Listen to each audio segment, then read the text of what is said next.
Hello, History 361. So today we're going to be talking about geopolitics in the 4th century, which actually can become a kind of dispiriting and repetitive story of triangulation and re-triangulation between the three most powerful poleis in ancient Greece, namely Athens, Sparta, and Thebes. Now, with the King's Peace in 386, Sparta is still, without question, the most powerful polis in all of Greece, not only because of the discipline and skill of the Spartan army, not only because of Sparta's ability to exploit the agrarian wealth of Mantinea, but also because the fact that Persia treats Sparta as its proxy for enforcing the King's Peace. And indeed, Sparta in the 380s, after the King's Peace, really acts like a bully. So, for example, the King's Peace says that all Greek cities have the right to be autonomous, but Sparta really interprets that in a selfish way. So, for example, Mantinea, a polis that is a traditional adversary of Sparta, technically Mantinea is 4 villages that have come together in a synoikism to form a single polis. Kind of not dissimilar to say the way that Brooklyn and Manhattan came together to form New York City. But Sparta, looking at its traditional enemy, says, those 4 villages are being deprived their autonomy under the King's Peace, and therefore we are going to forcibly intervene and break them up in a way that also dramatically weakens a city with which we have a traditional enmity. Now, in 382, a Spartan army is, it's actually on its way to the North Aegean, but it's passing through Boeotia, and it receives an invitation by a number of Theban oligarchs to intervene in a stasis and city strife in Thebes. The Spartans take advantage of this sort of opportunity and use it to install a garrison, a Spartan garrison in Thebes. Now, Thebes had been their traditional ally, but at least in the Peloponnesian War, but had become an enemy in the Corinthian War. And now the Spartans have a Spartan garrison on the Cadmea, the equivalent of the Acropolis in Thebes. And notably, for a second time since 403, we now have a major rival that suffers a Spartan garrison. Of course, to house a Spartan garrison is an extraordinary impingement on your own sovereignty and autonomy. But the Spartans do it because it allows them to project their power. Probably in 380 or 379, another Spartan force, without permission from the main Spartan government, but the commander thinks he has an opportunity and acts upon it, tries to capture the Piraeus, the port in Athens. This fails, but it's a sign of how there are Spartan commanders who are willing to act as adventurers. And they know that if they succeed, they're actually likely to be backed up by the Spartan government. The Spartans don't punish the officer who occupies the Cadmea, although that garrison is eventually overthrown in 378 by the Thebans. Now, this Spartan adventurism, which targets successfully the Cadmea at Thebes and unsuccessfully the Piraeus Athens, leads Thebes and Athens into a new alliance. And here, the Athenians, perhaps really shocked and worried by this Spartan attempt on their port, decides that they need to put the final bit of Athenian power together because, after all, after the Corinthian War, they have their democracy, they have their long walls, they have their navy, and now in 378, they decide they need an empire again. But the old Athenian Empire, the old Delian League, had been extraordinary and popular. After all, the Athenians did things like charge tribute upon their allies, phoros, which oftentimes was used not for ships, but for public building in Athens. That had been unpopular. The Athenians had also established clerarchies, which are homesteaders, communities of Athenians. And what differentiates clerics from a colony is that in a colony, you give up your citizenship and take up citizenship in this new community. In a clerarchy, you remain an Athenian. So if you're a clerarchy that's settled on Milos or Samos, or during the Delian League period, there's a number of clerarchies scattered across the Aegean, you remain an Athenian citizen even if you're given this land abroad. But locals hate it because, right, they lose land. They have this these nasty Athenians move in, sometimes as physical garrisons, sometimes as absentee landlords. So the clerices is seen as a real abuse. And so when the Athenians in 378 say, hey, look, we need a new confederation that will be a naval confederacy, kind of like the Delian League was in its inception, the Athenians say, hey, look, we're worried about the Spartans. We don't actually really like the synergy between Sparta and Persia. We need to put together a new naval league. But in 378, the Athenians say, we also remember how bad we were. We remember the phoros that we leveled on communities, and we promise not to do that again. We remember the clerices that we imposed upon other communities, and we promise not to do that again. So this protestation and this promise of good Athenian behavior does convince a number of Greek communities who are worried about Sparta, including actually Thebes, which Thebes never has had much of a navy, but it joins the what is called by historians the Second Athenian Naval Confederacy. This is a new alliance that is designed to ward off Spartan power. So again, it's supposed to be softer, gentler, more equitable than the old Delian League was. But again, when we're thinking about the recovery of Athens from the abject defeat in 404, all the parts are back together. Athens is a democracy with a navy, with long walls, and now with a naval alliance surrounding it. Now, while Athens, therefore, is in a period of recovery, in many ways the most rapidly rising community is going to be Thebes.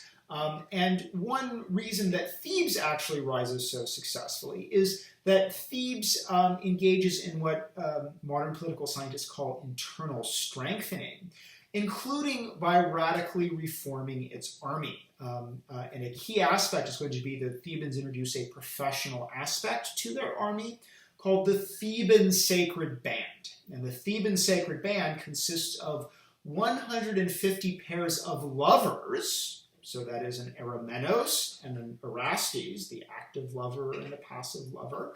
But now they're going to fight together. And we're told that the logic behind this is that these two male lovers, because they are so attached to each other emotionally, romantically, sexually, are willing to fight and die for each other, and therefore prove particularly effective soldiers. That may be true, but the most important thing about the Theban band is it's maintained to train full-time, just like the Spartans train full-time. And so now Thebes, while it still has a kind of big citizens militia, nonetheless has this professional cadre that can provide leadership and drill and precision to the larger Theban and Boeotian army. And indeed, the story over the 370s is that Thebes increasingly comes to dominate the Boeotian League. So technically, there's a whole host of cities in the Boeotian League, of which Thebes is just one. But increasingly, the Boeotian League over the course of the 370s starts to look more and more like a Theban empire. Maybe in a way it's not totally dissimilar to the way that the Delian League over the course of the 470s and 460s starts to look more and more like an Athenian empire. And indeed, Thebes starts to sort of worry its ally Athens. And it also starts to worry Sparta. And indeed, in 371, Sparta and Thebes come to war at a moment when they're actually kind of trying to forge a peace. But the main cause of the war is the Spartans say the Thebans cannot simply swear for the Boeotians, because Thebes is actually claiming to represent all of Boeotia, and the Spartans won't permit it in what should be diplomatic negotiations, and so these negotiations break down, and Thebes and Sparta go to war. And this war culminates in the Battle of Leuctra in 371. Now, Leuctra is in Boeotia, so this is a Spartan invasion. The Theban army marches out to confront Sparta. It's under command of a particularly effective Theban general named Epaminondas. And the Thebans, as they array their line, they know that the Spartans are going to hold the right of the Spartan line, because The right is the sort of place of honor. It's usually the place that the leading contingent, the hegemonic contingent, orients themselves. So they know the Spartans are going to be on the right, and if the Thebans were to go on their right, of course, that means they wouldn't face the Spartans. They would face the left, whoever the other Boeotian and allied contingents are. So the Thebans, therefore, under Epaminondas, adopt a novel tactic. They instead move the Theban contingent, the best troops, including probably the Sacred Band, they move it to the left so that the Thebans, the best troops, will smash into the Spartans. And the Thebans also array their contingent. They've done this a few times before, but they array it in a particularly deep formation, upwards of 50 men deep. At Delium against the Athenians, they've been 25 men deep. This is kind of an old Theban tactic.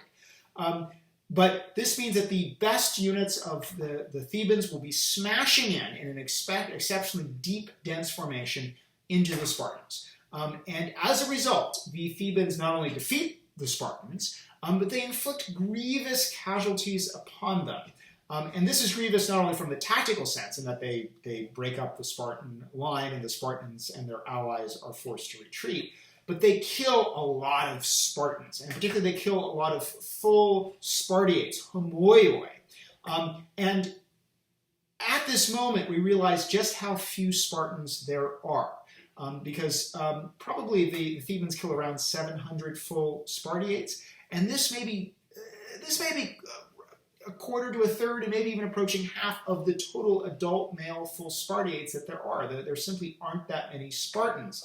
The Spartans are suffering. Not all Spartans. We're not talking about the population of Laconia. We're talking about this narrow ruling class, but it's been allowed to shrink and shrink and shrink. It's suffering from a phenomenon the Greeks call oligioanthropia. And therefore, there are not enough full Spartans who have the leisure to train all the time to possibly hold up the Thebans. So this is this is a serious demographic loss to the Spartan ruling class. And to make matters worse, the Thebans follow up on their victory. Epaminondas invades the Peloponnese, twice in fact. And in these invasions, he liberates Messenia. He doesn't actually take Sparta, although he could. Sparta has no walls. Sparta doesn't have enough troops to defend it anymore. And supposedly the women of Sparta begin to wail as they see Theban campfires within the site of the city of Sparta itself. But in some ways, what Epaminondas does is worse. It's worse than sacking Sparta, because he goes to Messenia, he liberates it, and he establishes a new polis, which he surrounds with a powerful circuit of walls. You can still see these walls today. They're some of the best preserved 4th century walls in all of Greece. These are walls put up by former helots with Theban support, and in some ways these walls are a statement: we will never be slaves again. And this is a blow to any hope that Sparta has of long-term hegemony.